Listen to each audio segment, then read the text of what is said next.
March 16 தவக்காலம் 2ஆம் வாரம் ஞாயிற்றுக்கிழமை. இன்று இயேசுவின் உருமாற்ற திருவிழா. புனித லூக்கா எழுதிய நற்செய்தியிலிருந்து வாசகம். அதிகாரம் 9 வசனங்கள் 28 முதல் 36 வரை. இயேசு பேதுருவையும் யாக்கோபையும் யோவானையும் கூட்டிக் கொண்டு இறைவனிடம் வேண்டுவதற்காக ஒரு மலை மீது ஏறினார். அவர் வேண்டிக் கொண்டிருந்த போது அவரது முகத்தோற்றம் மாறியது. அவருடைய ஆடையும் வெண்மையாய் மின்னியது. மோசே எலியா என்னும் இருவர் அவரோடு பேசிக் கொண்டிருந்தனர். மாட்சியுடன் தோன்றிய அவர்கள் எருசலேமில் நிறைவேற இருந்த அவருடைய இறப்பை பற்றி பேசிக் கொண்டிருந்தார்கள். பேதுருவும் அவரோடு இருந்தவர்களும் தூக்க கலக்கமாயிருந்தார்கள். அவர்கள் விழித்தபோது மாட்சியோடு இலங்கிய அவரையும் அவரோடு நின்ற இருவரையும் கண்டார்கள். அவ்விருவரும் அவரை விட்டு பிரிந்து சென்றபோது பேதுரு இயேசுவை நோக்கி, ஆண்டவரே, நாம் இங்கேயே இருப்பது நல்லது. உமக்கு ஒன்றும் மோசேக்கு ஒன்றும் எலியாவுக்கு ஒன்றுமாக 3 கூடாரங்கள் அமைப்போம் என்று தாம் சொல்வது இன்னதென்று தெரியாமலேயே சொன்னார். இவற்றை அவர் சொல்லிக் கொண்டிருக்கும் போது ஒரு மேகம் வந்து அவர்கள் மேல் நிழலிட்டது. அம்மேகம் அவர்களை சூழ்ந்தபோது அவர்கள் அஞ்சினார்கள். அந்த மேகத்தினின்று, இவரே என் மைந்தர், நான் தேர்ந்து கொண்டவர் இவரே, இவருக்கு செவிசாயுங்கள் என்று ஒரு குரல் ஒலித்தது. அந்த குரல் கேட்ட பொழுது இயேசு மட்டும் இருந்தார். தாங்கள் கண்டவற்றில் எதையும் அவர்கள் அந்நாளில் யாருக்கும் சொல்லாமல் அமைதி காத்தார்கள். இது கிறிஸ்து வழங்கும் நற்செய்தி. கிறிஸ்துவே உமக்கு புகழ். சிந்தனை. இயேசுவின் உருமாற்ற நிகழ்ச்சியில் என்ன நடந்தது என்பதை நாம் உறுதியாக சொல்ல முடியாது. ஆனால் அது இயேசுவின் வாழ்வில் மிக மிக முக்கியமான நிகழ்வு என்பதை உறுதியாக சொல்ல முடியும். கடவுளின் விருப்பம் என்ன என்பதை தெரிந்து கொள்ள இயேசு மலைக்கு செல்லுகிறார்.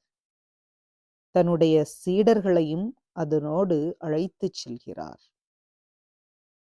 அவர்களும் அந்த அனுபவத்தை பெற வேண்டும் என்பதற்காக கூட அவர் அவருடைய பிரியமான சீடர்களை அழைத்து சென்றிருக்கலாம். இந்த உருமாற்ற நிகழ்வில் இயேசுவின் முகம் மின்னலை போல வெண்மையாக மாற்றம் பெறுவது நமக்கு முக்கியமான ஒரு செய்தியை இங்கு தருகின்றது.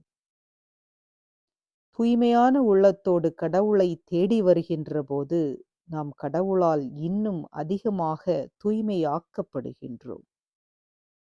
இயேசு உடலிலும் உள்ளத்திலும் தூய்மையானவராக வாழ்ந்து வந்தார்.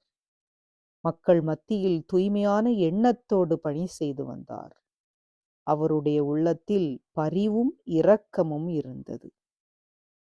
அவரிடத்தில் இருந்த தூய்மையான எண்ணமும் உள்ளமும் தான் மக்கள் மத்தியில் மக்களுக்காக 24 மணி நேரமும் பணி செய்வதற்கு உறுதுணையாக இருந்தது. அந்த தூய்மையான எண்ணத்தோடு அவர் கடவுளை நாடி வருகின்றார். அவரது முகமும் பளிச்சிடுகின்றது. இன்று நான் கடவுளை காண எந்த உள்ளத்தோடு வருகின்றேன்? தூய்மையான எண்ணத்தோடும் தூய்மையான உள்ளத்தோடும் தேடுவதற்காகவே இன்றைய வாசகம் நம் ஒவ்வொருவருக்கும் அழைப்பு தருகின்றது. கடவுளோடு இருப்பது என்றால் என்ன என்பதை அந்த சீடர்கள் இயேசுவோடு போனதால் அறிந்தார்கள். தாங்களும் தூய்மையானவர்களாக வாழ வேண்டிய அவசியத்தை உணர்ந்தார்கள். இன்று நமது ஆண்டவர் நம்மையும் அழைக்கின்றார், தூய்மையானவர்களாக வாழ. தெய்வீக மாட்சி மிகுந்த அன்பின் இறைவா, உம்மை போற்றி புகழ்ந்து ஆராதிக்கின்றோம். நீர் உம்மையே தாழ்த்தி சிலுவை சாவை ஏற்றிக்கொண்டீரே அப்பா.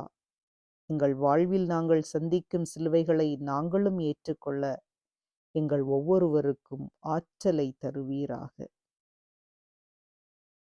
உமது சாயலாக படைக்கப்பட்டிருக்கும் நாங்கள் எங்களது உண்மையான சாயலை, மாட்சிமையை கண்டுகொள்ளும் அனுபவத்தை எங்களுக்கும் தாரும்.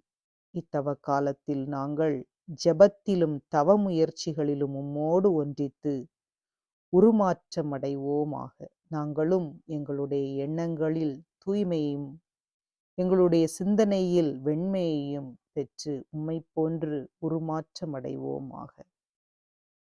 உமக்கே புகழ், உமக்கே மாட்சி, உமக்கே நன்றி. ஆமென்.